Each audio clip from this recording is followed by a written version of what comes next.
మహోన్నతుడును రక్షకుడైన యేసు క్రీస్తు ఘనమైన నామంలో మా ప్రేమధార టీవీ కార్యక్రమాలను క్రమంగా వీక్షిస్తున్న ప్రతి ఒక్కరికి శుభములు తెలియజేస్తున్నాం. నేటి నుండి మనము 2వ సమూయేలు గ్రంథము అధ్యయనము చేయబోతున్నాం. ఈ పాఠంలో మనము ఈ గ్రంథ ఉపోద్ఘాతాన్ని తెలుసుకుంటాం. సౌలు అతని కుమారుడైన యోనాతాను మరణ వార్త దావీదుకు అందడంతో గ్రంథం ఆరంభమవుతుంది. ఆ తర్వాత దావీదు యూదాపై రాజుగా పట్టాభిషేకం చేయబడతాడు. అయితే సౌలు కుమారుల్లో ఒకడైన ఇష్బోషెతు ఇశ్రాయేలుపై రాజుగా అతడు కూడా పట్టాభిషేకం చేయబడతాడు. దాంతో అంతర్యుద్ధం జరుగుతుంది. కానీ ఇష్బోషెతు హత్యకు గురి కావడంతో తమ్మును కూడా పరిపాలించమని ఇశ్రాయేలీలు దావీదును అడుగుతారు. దావీదు రాజధానిని హెబ్రోను నుండి యెరూషలేమునకు తరలించాడు.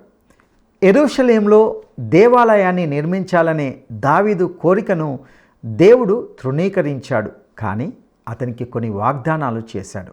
ఒకటి, దేశాన్ని పాలించడానికి దావీదు వంశంలో ఒక కుమారుడు ఉంటాడు. 2, దావీదు కుమారుడు దేవాలయాన్ని నిర్మిస్తాడు. 3, దావీదు వంశం వలన సింహాసనం శాశ్వతంగా స్థిరపడుతుంది. 4, దేవుడు తన కృపను దావీదు ఇంట నుండి ఎన్నడూ తొలగనీయడు. దావీదు యోనాతాను యొక్క వికలాంగుడైన కుమారుడైన మెఫీబోషెతును తీసుకొని యోనాతాను కుటుంబానికి కూడా దయ చూపిస్తాడు. ఆ తర్వాత కొన్ని పరిస్థితుల వల్ల దావీదు ఆత్మీయంగా పతనమవుతాడు. పాపం ఎంత ఘోరమైనదో, దానివల్ల ఎలాంటి విషాద పరిణామాలు సంభవిస్తాయో ఈ గ్రంథము చక్కగా వివరిస్తుంది. దేవుని పట్ల విధేయత వల్ల కలిగే ఆధ్యాత్మిక ప్రయోజనాలు ఎన్నో ఈ గ్రంథమందు అడుగడుగున మనకు కనిపిస్తాయి. ఇక సందేశంలోనికి వెళ్దామా? సోదరీ సోదరులారా, ఈ రోజున మనము 2వ సమూయేలు గ్రంథం ఆరంభించబోతున్నాము. ముందుగా ఉపోద్ఘాతం వినండి. ఈ గ్రంథంలో దావీదు చరిత్ర కొనసాగుతుంది. ఏలీ అనే యాజకుడు, సౌలు అనే రాజు చరిత్రలో విషాద పాత్రలై నిలిచిపోయారు. ఈ అధ్యాయంలో దావీదు రాజుగా సింహాసనమెక్కుతాడు. యెరూషలేము రాజకీయ కేంద్రమైంది. అలాగే సీయోను మత విషయిక కేంద్రమైంది. దేవుడు దావీదుతో నిబంధన చేసుకున్నాడు. ఇశ్రాయేలు రాజ్యానికి దావీదీయ నిబంధన ఆధారం. సౌలు గాథ ముగిసింది. ఇప్పుడు దావీదును గురించి ఎన్నో ఆసక్తిదాయకమైన సంగతులు వినబోతున్నాము. ఆరంభంలో దావీదు ఎన్నో గడ్డు సమస్యలను ఎదుర్కోవలసి వచ్చింది. యూదా దక్షిణ రాజ్యం, ఇశ్రాయేలు ఉత్తర రాజ్యం. సౌలు ఉత్తర రాజ్యమైన ఇశ్రాయేలును పరిపాలించాడు. దావీదు ఇప్పుడు ఇశ్రాయేలుకు రాజయ్యాడు. అయితే కొందరు దావీదును అనుమానించారు. సౌలు కుమారుడు ఇష్బోషెతు మరణించాడు. సౌలు కుమారులు 7. దావీదు అనుమతితోనే వీరిని ఉరితీయటం జరిగింది. సౌలు సేనాధిపతి అబ్నేరు హత్యగావించబడ్డాడు. ఈ 2 సమూయేలు గ్రంథాలలోని ముఖ్యాంశం ఇదే. దేవుడు దావీదును పిలిచాడు, వాడుకున్నాడు.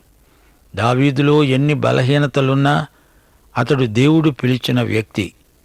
యేసుక్రీస్తు దావీదు కుమారుడని వ్యవహరించబడ్డాడు. యేసుక్రీస్తు దావీదు సింహాసనానికి హక్కుదారుడు.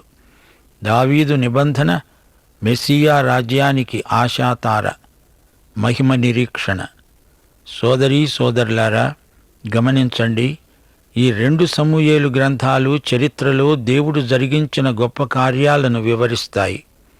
మానవుని పాపం ఎంత ఘోరమైనదో, దానివల్ల ఎలాంటి విషాద పరిణామాలు చెలరేగుతాయో ఈ గ్రంథాలలో మనం చూడగలం. పాపం విస్తరిస్తే కృప అత్యధికంగా విస్తరిస్తుందని ఈ 2 గ్రంథాలు వేనోళ్ల చాటుతాయి. ఇశ్రాయేలు చరిత్రలో దేవుని ప్రమేయం ఎంతగా ఉందో చూడండి. దేవుడు చరిత్రకు కూడా దేవుడని సమూయేలు గ్రంథాలు 2 చాటుతాయి. దావీదును దేవుడు అభిషేకించాడు. సమూయేలు, దావీదు, సౌలు జీవితాలలో దేవుడు ప్రవేశించి ఏమేమి చేయించాడో శ్రోతలు గుర్తించగలరు. పాపులు అని చెప్పి దేవుడు ఎవరిని తోసివేయడు. రోమా 5వ అధ్యాయం 8వ వచనం ప్రకారం మనము పాపులమై ఉండగానే క్రీస్తు మన కోసం చనిపోయాడు. దీనికి కారణం దేవుని కృప. అది దావీదు జీవితంలో మనం తేటగా చూడగలం. మానవుని పాపం ఎంత గొప్పదో దేవుని కృప అంతకంటే గొప్పదని చరిత్ర రుజువు చేస్తోంది. దేవుడు రాజకీయ విధానాలకు బందీ కాడు. ప్రతి పరిస్థితిలో 2 అవకాశాలు మనుష్యుల ఎదుట ఉంచబడి ఉన్నాయి. దేవుణ్ణి ఆరాధించు లేదా ఆయన్ను తిరస్కరించు. దావీదు తాను చేసిన ప్రతి పాపానికి పశ్చాత్తాపం చెందాడు. దేవుడే మనకు రాజు. ఆయన మాట తప్పనివాడు. మన అనుదిన జీవితంలో దేవుడు ఎంతో శ్రద్ధాసక్తులు గలవాడు. ప్రభుత్వాలు, విప్లవాలు, నైతిక వ్యవస్థ, ప్రజల పక్షాన రాజు చేయవలసిన తీర్మానాలు, దేవుని పట్ల విధేయత వల్ల కలిగే ఆధ్యాత్మిక ప్రయోజనాలు ఈ గ్రంథంలో అడుగడుగునా కానవస్తాయి. సమూయేలు మొదటి గ్రంథంలో ఇశ్రాయేలు మొదటి రాజు సౌలు. అతడు ఎంత ఉన్నత పదవికి హెచ్చించబడ్డాడో అంత అడుగుకు తగ్గించబడ్డాడు. సౌలు గొప్ప రాజే, కాని దేవుడే తనకు రాజు అని గుర్తించలేక పదవీ భ్రష్టుడయ్యాడు. నోబులో యాజకులను హత్య చేసి అతని చేతులు రక్తసిక్తమయ్యాయి. సౌలు దేవుని చిత్తాన్ని గుర్తించి లోబడక పాడైపోయిన గొప్ప వ్యక్తి. పశ్చాత్తాపపడని పాపిగా చరిత్రలో నిలిచిపోయాడు. యుద్ధవీరుడే గాని దేవునికి ఎదురు తిరిగి నేరస్తుడయ్యాడు. నీచ రాజకీయాలకు సౌలు బందీ అయిపోయాడు. మతిస్థిమితం తప్పి తన కొడుకును కూడా చంపటానికి పూనుకున్న తుచ్చ రాజకీయవాది సౌలు. సౌలుకు జాతీయ భావాలు ఉన్నాయి గాని ఆధ్యాత్మిక విలువలు లేవు. సమూయేలు మొదటి గ్రంథంలో సౌలు ఇశ్రాయేలు జాతిని అస్తవ్యస్త పరిస్థితిలోకి పడనెట్టి నిష్క్రమించాడు. సౌలు మూర్ఖ వైఖరికి అతని సొంత కొడుకు యోనాతాను బలైపోయాడు. సౌలు రాజ్యాంగ చట్టాలను ఎన్నోసార్లు ఉల్లంఘించాడు. చివరికి సౌలు ఘాతుకాలకు దైవోక్తులు కూడా మౌనం వహించాయి. యోనాతాను తండ్రిలాంటివాడు కాడు. సౌలు తన కుమారుణ్ణైనా పోగొట్టుకుంటాడు గాని పదవిని మాత్రం వదులుకోడు. దావీదైతే సౌలు రాజును చివరి వరకు ఘనపరుస్తూ వచ్చాడు. దావీదు నిరాశా నిస్పృహలకు లోనై తన అభిషేకాన్ని సైతం కోల్పోయేటంత పొరపాటు చేశాడు. ఫిలిష్తీయులతో కలిశాడు. అందుకే 7 సంవత్సరాలు ప్రవాసిగా పరాయి దేశంలో బతకాల్సి వచ్చింది. మొదటి సమూయేలు గ్రంథంలోని విషాదఛాయలు మనకెంతో బాధ కలిగిస్తాయి. దావీదు శ్రమల బడిలో ఎన్నో దెబ్బలు తిని గుణపాఠాలు నేర్చుకున్నాడు. గొర్రెల కాపరిని ఈ విధంగా దేవుడు సింహాసనం ఎక్కించబోతున్నాడు. సౌలు రాజుకు అల్లుడై దేశ బహిష్కృతుడై పడరాని పాట్లు పడి చివరికి సింహాసనాసీనుడయ్యాడు దావీదు. దావీదును దేవుడు గొప్ప నాయకునిగా రూపొందిస్తున్నాడు. ఇశ్రాయేలు మెస్సియా జాతి. ఆ జాతికి తగిన రాజు దావీదు. ఆదికాండం గ్రంథానికి సమూయేలు 2 గ్రంథాలకు కొన్ని పోలికలున్నాయి. ఆదికాండంలో ఇశ్రాయేలు జాతి యొక్క ఆరంభానికి మూలం ఉంది. సమూయేలు 2 గ్రంథాలలో ఇశ్రాయేలు జాతికి మోషే తరువాత అంత గొప్ప నాయకుడైన దావీదు చరిత్ర వివరించబడింది. అబ్రాహాము తరువాత 8 శతాబ్దాలు గడిచిపోయాయి. మోషే ధర్మశాస్త్రం ఆవిష్కరించబడిన తరువాత 400 సంవత్సరాలు గతించాయి. అప్పుడు ఇశ్రాయేలు జాతి అన్యజాతుల మధ్య ఏ విధంగా క్రమేణా రూపురేఖలు సంతరించుకున్నదో గమనించాలి. రాను రాను ఈ జాతి లోకమంతటికి దేవుని వెలుగును ప్రసరింపజేయగల స్థాయికి ఎదిగింది. దావీదు పరిపాలనా కాలంలో ఎంతో ఉన్నత శిఖరానికి జాతి ప్రతిష్ఠ హెచ్చించబడింది. ఎంత చెడ్డా, సౌలు పరోక్షంగా ఇశ్రాయేలు జాతి ఉనికికి రూపకల్పన చేశాడు.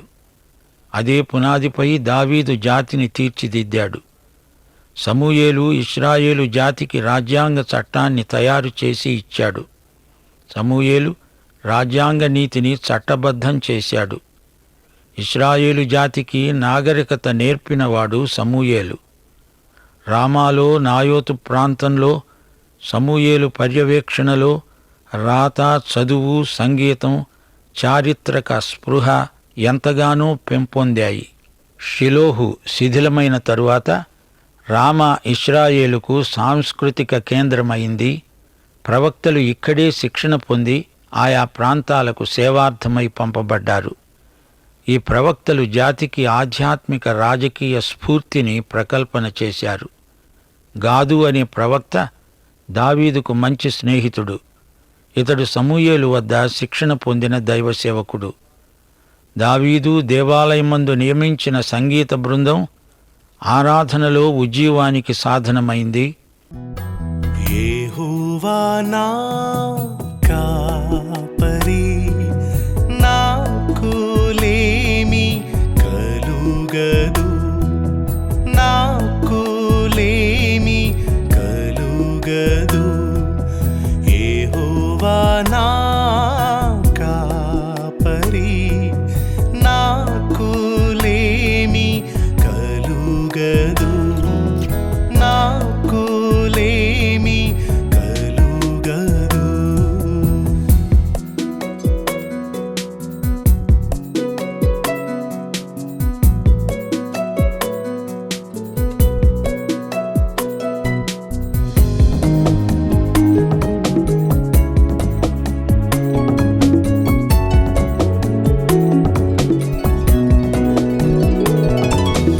పచ్చిక గల చోట్లందు ఆయన పరుండజేయుచున్నాడు.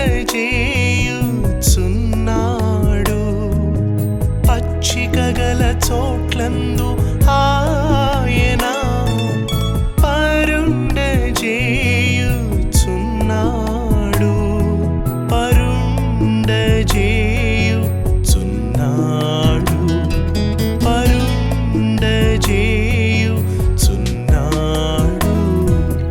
యెహోవా నా కాపరి, నాకు లేమి కలుగదు, నాకు లేమి కలుగదు.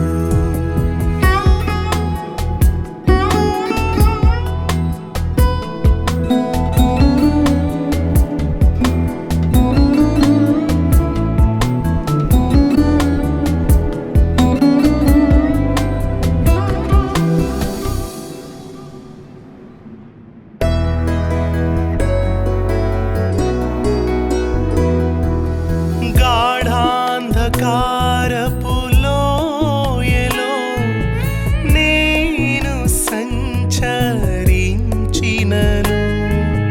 గాఢాంధకారపు లోయలో నేను సంచరించినను,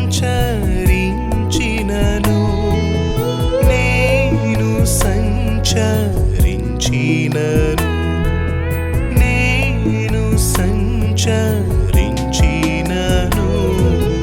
యెహోవా నా కాపరి, నాకు లేమి కలుగదు, నాకు లేమి కలుగదు.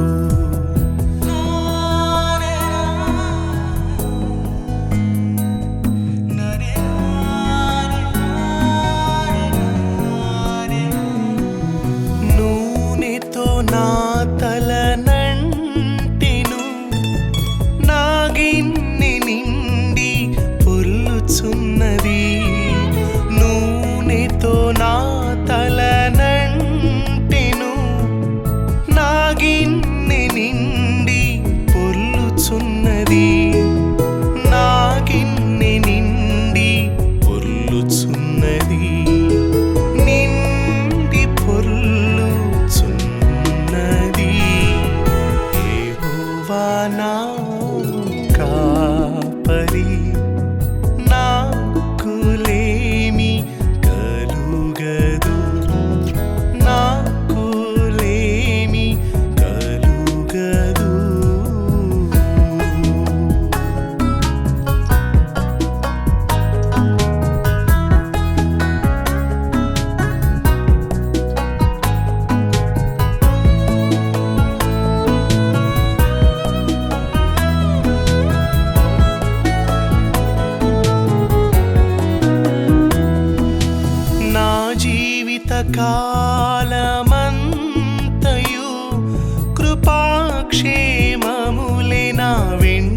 వచ్చును. నా జీవిత కాలమంతయు కృపాక్షేమములే నా వెంట వచ్చును. కృపాక్షేమములే నా వెంట వచ్చును. కృపాక్షేమములే నా వెంట వచ్చును. యెహోవా నా కాపరి, నాకు లేమి కలుగదు.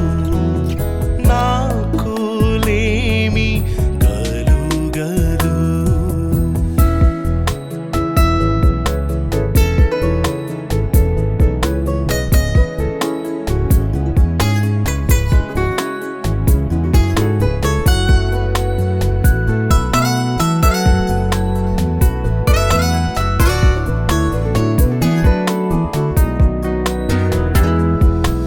దేవుని మహిమా మందిరమునందు చిరకాలమంతయు నివసింతును.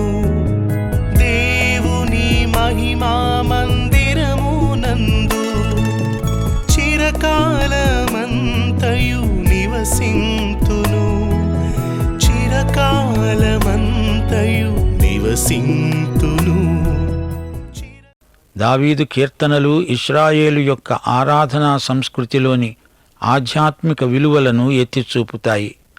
ప్రార్థన, స్తుతి అనే ఆధ్యాత్మిక అనుభవాలకు దావీదు కాలంలో ఎంతో ప్రచారం ఉన్నదని దావీదీయ కీర్తనలు చెప్పకే చెబుతాయి. కోరహు, ఆసాపు, యెదూతూను మొదలైన సంగీత విద్వాంసులు దావీదుతో కలిసి ఆరాధన చైతన్యాన్ని ప్రజల్లో ప్రకల్పన చేయగలిగారు. దావీదులో సహజ మానవ ఉద్రేకాలు ఎక్కువ పాళ్లలో కనిపిస్తాయి.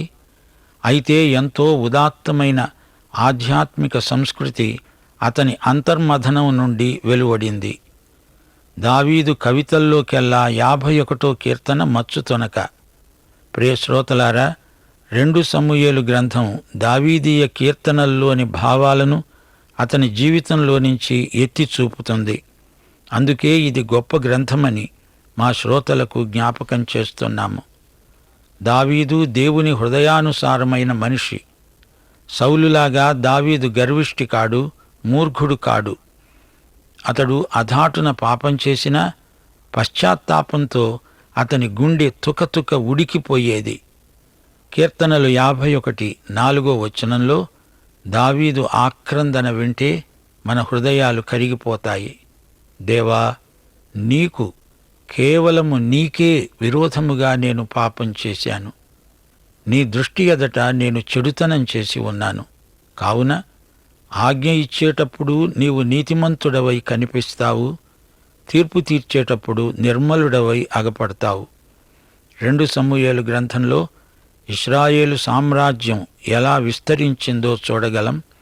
పాలస్తీనా నుండి కనానీయ తెగలను ఇశ్రాయేలు అంతమొందించారు. దావీదు రాజ్య విస్తరణ, సొలొమోను వైభవం గురించి వింటుంటే క్రీస్తు రాజ్యం మరి ఎంత ఎక్కువ మహిమగలదో ఊహించగలం. దావీదు సామ్రాజ్యం దేవుని సంఘానికి ముందు గుర్తు. దావీదు పశ్చాత్తప్త హృదయ సంస్కృతిని వ్యక్తం చేసే విశ్వాసికి ముందు గుర్తు. రాబోయే మెస్సియా దావీదు కుమారుడని వ్యవహరించబడడం గొప్ప విశేషం. దావీదు కీర్తన 51:14 వచనంతో ఈ ఉపోద్ఘాతం ముగిస్తాము. దేవా, నా రక్షణకర్తవైన దేవా, రక్తాపరాధము నుండి నన్ను విడిపించు.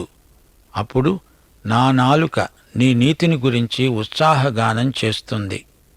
ఇప్పుడు 2 సమూయేలు 1 వచనం నుండి వినండి. దావీదు అమాలేకీయులను హతం చేసి తిరిగి వచ్చాడు. సౌలు మృతి నొందిన తరువాత అతడు సిక్లగులో 2 రోజులున్నాడు. దావీదు పరాయి దేశంలో ఉన్నాడు. సిక్లగు ఫిలిష్తీ ప్రాంతం. దావీదు తన అనుచరులతో సహా అక్కడ నివసించాడు.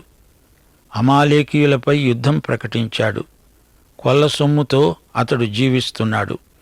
అమాలేకీయులు యూదా రాజ్యానికి ఈజిప్టుకు మధ్య కాపురమున్నారు. అమాలేకీయులు ఎల్లప్పుడూ అల్లరికి అలజడికి ముందు ఉంటారు. వీరు దోపిడి దొంగలు, ఎవరిని బడితే వారిని దోచుకుంటారు. దావీదు అమాలేకీయులను ఎదుర్కొని వారిని ఓడిస్తున్నాడు. దావీదు ఎందుకు అలా చేస్తున్నాడు? తన పోషణ కోసం, ఆకీషు రాజు మెప్పు కోసం ఇలా చేస్తున్నాడు. కొల్లగొట్టిన సొమ్ములో కొంత ఆకీషు రాజుకు చెల్లిస్తాడు. రాను రాను దావీదు అపాయంలో చిక్కుకుంటున్నాడు. దావీదు శత్రురాజ్యంలో ఉండడం దేవునికి ఇష్టం లేదు. అబద్ధాన్ని జీవించడం ఎంత కష్టమో దావీదుకు అర్థమవుతున్నది. మనస్సాక్షిలో రభస చెలరేగుతున్నది. తన సొంత ప్రజలను ఎలా మోసగించగలడు? తనకు ఆతిథ్యమిచ్చిన ఆకీషుకు ఎలా ద్రోహం చేయగలడు? ముందు నుయ్యి వెనుక గొయ్యి అన్నట్లు ఎటూ తోచక దావీదు మానసికంగా ఎంతో బాధపడుతున్నాడు. ఈ పరిస్థితిలో దేవుడే అతనికి సహాయం చేశాడు. ఫిలిష్తీ సర్దారులు అతన్ని వద్దు పొమ్మన్నారు. అది తన మంచికే అన్నట్లు దావీదు సంతోషంగా సిక్లగుకు వెళ్ళిపోయాడు. కాని సిక్లగును అమాలేకీయులు ముట్టడించారు, పట్టణాన్ని ధ్వంసం చేశారు. దావీదు భార్యలు అహీనోయము, అబీగయీలు, తన అనుచరుల కుటుంబాలు యుద్ధఖైదీలుగా శత్రువుల చేతికి చిక్కారు. ఇంకేముంది, వారిని బానిసలుగా ఈజిప్టు దేశానికి అమ్మివేస్తారు. దావీదు అనుచరులు దావీదుకే ఎదురు తిరిగారు. దావీదును రాళ్లతో కొట్టి చంపడానికి తయారయ్యారు. అయితే దేవుడు దావీదుకు తోడై ఉన్నాడు. దావీదు అమాలేకీయులను జయించాడు, తన వారిని విడిపించుకున్నాడు. సిక్లగులో 2 రోజులున్నాడు. దావీదుకు వార్త వచ్చింది. యుద్ధం జరిగింది. ఇశ్రాయేలు ఓడిపోయారు. సౌలు, యోనాతాను యుద్ధంలో చనిపోయారు. యోనాతాను చనిపోయాడు అని వినేసరికి దావీదు దుఃఖాక్రాంతుడయ్యాడు. 2వ వచనం. 3వ రోజున బట్టలు చించుకొని తలమీద బుగ్గి పోసుకున్న ఒకడు సౌలు వద్ద ఉన్న దండులో నుండి వచ్చాడు. 3వ రోజున అంటే దావీదు యుద్ధ ఖైదీలను అమాలేకీయుల మధ్య నుండి విడిపించుకొని తెచ్చిన 3వ రోజు గిల్బోవ నుండి వచ్చిన వ్యక్తి దావీదుకు వార్త అందిస్తున్నాడు. అతడు బట్టలు చింపుకొని ఉన్నాడు, నెత్తిన దుమ్ము ధూళి పోసుకున్నాడు. అతడు ఒక వ్యాపారస్తుడు. తాను ఇశ్రాయేలు పక్షాన ఉన్నట్లు మాట్లాడుతున్నాడు. సంతాపాన్ని వ్యక్తం చేస్తున్నాడు. సౌలు చనిపోయాడనే వార్త దావీదుకు సంతోషం కలిగిస్తుందనుకున్నాడు. ఈ వార్త తెచ్చినందుకు దావీదు తనకేదో గొప్ప బహుమానమిస్తాడనుకున్నాడు. ఇశ్రాయేలుకు దావీదే రాజవుతాడనే ప్రజాభిప్రాయాన్ని ఎరిగినవాడు గనుక ఈ విధంగా మాట్లాడుతున్నాడు. అతడు దావీదును దర్శించి నేలను సాగిలపడి నమస్కారం చేయగా దావీదు, నీవెక్కడి నుండి వచ్చావు అని అడిగాడు. అందుకు వాడన్నాడు, ఇశ్రాయేలీయుల సైన్యములో నుండి నేను తప్పించుకొని వచ్చాను. గమనించారా? ఇతడు దావీదు నుండి బహుమానాన్ని కోరి వచ్చిన వ్యక్తి. జరిగిన సంగతులేవో నాతో చెప్పు అన్నాడు దావీదు.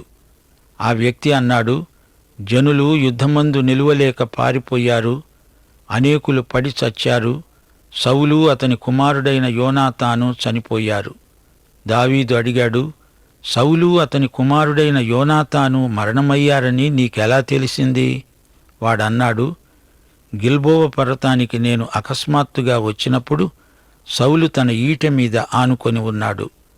అతడు రథములు, రౌతులు తనను వెంట తగులుతూ ఉండడం చూచి వెనుకకు తిరిగి నన్ను కనుగొని పిలిచాడు.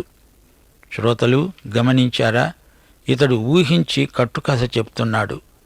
సౌలు, అతని ఆయుధాలు మోసేవాడు కత్తిమీద పడి ఆత్మహత్య చేసుకున్నారు. సౌలు ఎలా చనిపోయాడో ఇతనికి తెలియనే తెలియదు. సౌలు చనిపోయిన తరువాత శవాన్ని చూచి ఉంటాడు. ఇతడు ఫిలిష్తీయులు వెళ్ళిపోయిన తరువాత శవాల వద్ద ఏమైనా దొరుకుతుందేమో అని వారి మధ్యకు వెళ్ళిన వర్తకుడు. సౌలు శవాన్ని చూచి గుర్తుపట్టాడు. సౌలు ఆజానుబాహుడు కదా, పైగా అతని శవంపై కొన్ని రాజలాంఛనాలు కనపడి ఉండవచ్చు. కాని ఈ వర్తకుడు అబద్ధాలు చెప్తున్నాడు. ఏమి చెప్పాడో వినండి. సౌలు నన్ను పిలిచాడు, నేను అమాలేకీయుడను అని చెప్పాను.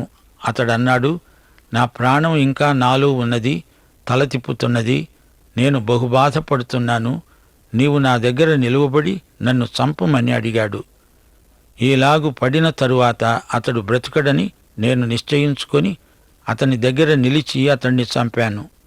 తరువాత అతని తల మీద ఉన్న కిరీటమును హస్తకంకణములను తీసుకొని నా ఏలినవాడవైన నీ వద్దకు వాటిని తెచ్చి ఉన్నాను. ఈ విధంగా అమాలేకీయుడు దావీదుకు వార్త అందించాడు. ఈ వర్తకుడు సౌలును తానే చంపినట్లు చెబుతున్నాడు.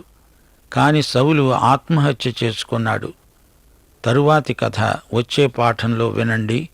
దైవాశీస్సులు, మన ప్రభు అయిన యేసుక్రీస్తు వారి కృప, తండ్రి అయిన దేవుని ప్రేమ, పరిశుద్ధాత్మ యొక్క అన్యోన్య సహవాసము మనకందరికీ సదాకాలము తోడై ఉండునుగాక. ఆమేన్.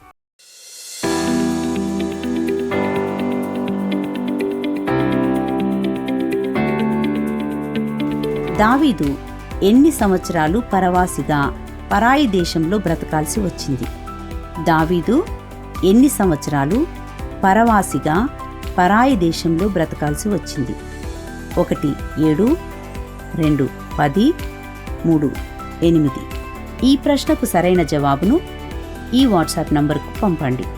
మా వాట్సాప్ నంబర్ 93 999 52570. ప్రియులారా, ఇంతవరకు మనము 2వ సమూయేలు గ్రంథ ఉపోద్ఘాతాన్ని విని ఉన్నాం. ఇశ్రాయేలు చరిత్రలో దేవుని ప్రమేయం ఎంతగా ఉందో గమనించాం. పాపం ఎంత ఘోరమైనదో, దానివల్ల ఎలాంటి విషాద పరిణామాలు సంభవిస్తాయో కూడా గమనించాం. దేవుడు దావీదును క్షమించినప్పటికీ అతని ఇంట నిరంతరం కలహాలు ఉంటాయని ప్రభువు చెప్పాడు. దావీదుకు చేయబడిన వాగ్దానం ప్రకారము ప్రభువైన యేసుక్రీస్తు దావీదు సింహాసనాసీనుడై ఇశ్రాయేలును పరిపాలిస్తాడు. ఆయన రాజ్యం ఎన్నటికీ అంతం కాదు. ఆత్మ సంబంధంగా ఎవరైనా ఎప్పుడైనా పతనం కావచ్చు.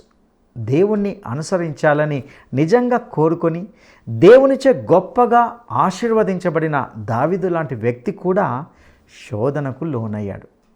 బెత్షెబాతో దావీదు చేసిన పాపం మన హృదయాలను, మన కళ్ళను, మన మనసులను కాపాడుకోవడానికి మనందరికీ ఒక హెచ్చరికగా ఉండాలి. ప్రతి పరిస్థితుల్లో 2 అవకాశాలు మనుషుల ఎదుట ఉంచబడ్డాయి. 1 దేవుణ్ణి ఆరాధించుట, 2 దేవుణ్ణి తిరస్కరించుట. దావీదు ప్రతి పాపానికి పశ్చాత్తాపం చెందాడు. అయితే దేవుడే మనకు రారాజు, ఆయన మాట తప్పనివాడు. మన అనుదిన జీవితంలో దేవుడు ఎంతో శ్రద్ధాసక్తులు గలవాడు. ఈ 2 సమూయేలు గ్రంథంలోని ముఖ్యాంశాలుగా ఉంటున్నాయి. దేవుడు దావీదును పిలిచాడు, వాడుకున్నాడు. దావీదులో ఎన్ని బలహీనతలు ఉన్నప్పటికీ అతడు దేవుడు పిలిచిన వ్యక్తి. ఆయన నిన్ను నన్ను కూడా వాడుకోగలడు. అటు కృప దేవుడు మనకు దయచేయనుగాక. దైవాశీస్సులు.